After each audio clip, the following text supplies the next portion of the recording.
Was Muhammad a descendant of Ishmael? This is the third part of the series. This is Daniel Amari from the Religion Research Institute. Today we're going to be discussing biblical and historical accounts of the independent Ishmaelite tribes post 10th century BC. In particular, we're going to be discussing the Islamic claim that the Ishmaelites continued to live in Mecca after Ishmael migrated with Abraham to Mecca. As we have seen in the biblical accounts, that actually the Bible states that the Ishmaelites continued to live in Sinai all the way from Ishmael time to the 10th century BC. But in the 10th century BC, during King David's reign, the Ishmaelites split into tribes, independent tribes, and were no longer known by their Ishmaelites, but by their independent tribe names. One thing that is very interesting that we find during this period is we find actually archaeological inscriptions, in particular inscriptions such as the Assyrian inscriptions and other data such as the Thamudic inscriptions of the 8th century BC, in addition to the biblical books. And one notable thing is that these inscriptions with the biblical accounts give a unified pictures about the account of the independent Ishmaelite tribes. For detailed information, I encourage you to consult Dr. Rafat Amari's book, Islam in Light of History. The settlement, first of all, we're going to talk about the settlements and the migration of the Ishmaelite tribes. In this stage, Ishmaelite tribes were known by their individual tribes' names, names such as Qidar, Nabioth, Taima, Duma, Massa, and Abdil. Some of these tribes started to migrate out of Sinai to, from about the 9th century BC. The exception is possibly to the tribes of Qidar and Taima, which immigrated about 11th to 10th century BC. Otherwise, there was no external evidence or inscriptions of the movement for the Ishmaelite tribe or tribes before the 9th, 10th century BC. The migration of these tribes from their Sinai origin to the new settlement in the Transjordan or to the Syro-Mesopotamian desert, and as south as Taima, north of Arabia. Several observations about these tribes. Number one, these tribes were all nomadic.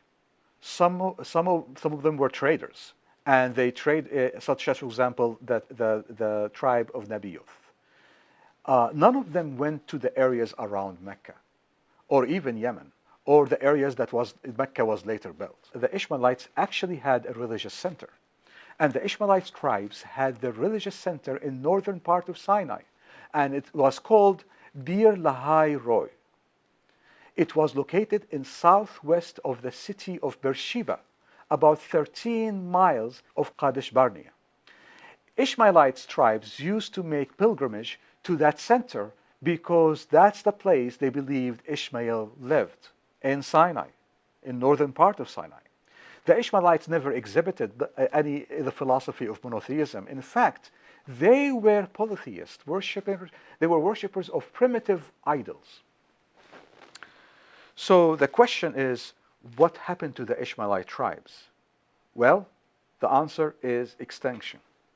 And it starts from the 8th century BC.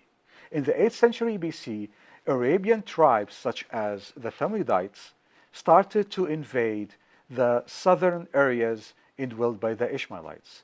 They probably expelled the Ishmaelites north, or perhaps absorbed them, or even eliminated them. The extension of the tribes such as Qidar and Duma, as they were replaced by Arabian tribes to those in those locations. That's in the 8th century BC. In the 7th century BC, Nabioth became extinct. By the 6th century BC, due to the Chaldeans' control of the region, changes started to happen there. And in particular, Moab and Edom were no longer mentioned as sovereign political entities. Furthermore, the same for the Ammonites. At the same time, there were increased migration of Arabian tribes that absorbed and replaced the people, including the Ishmaelites. By the 5th and the 4th century BC, Ishmaelites' identity was lost completely, either to extinction or to integration. The only possible exception is the tribe of Abdil, and maybe perhaps the tribe of Jetur, that will remain until the 1st century AD in Sinai. Newer tribes replaced the whole region, such as the Nabateans, who came in the 5th and 4th century BC to Transjordan and southern Syria, and also the Ghassanid and Lakhmid migrated from Yemen by the 3rd century AD. We came to the conclusion that according to history, according to the Bible, the Ishmaelites became extinct. No one came from them. No one came after them. They never went to Mecca. So that is the evidence that history, archaeology, and the Bible tells us, a unified history. This is Daniel Amari from the Religion Research Institute.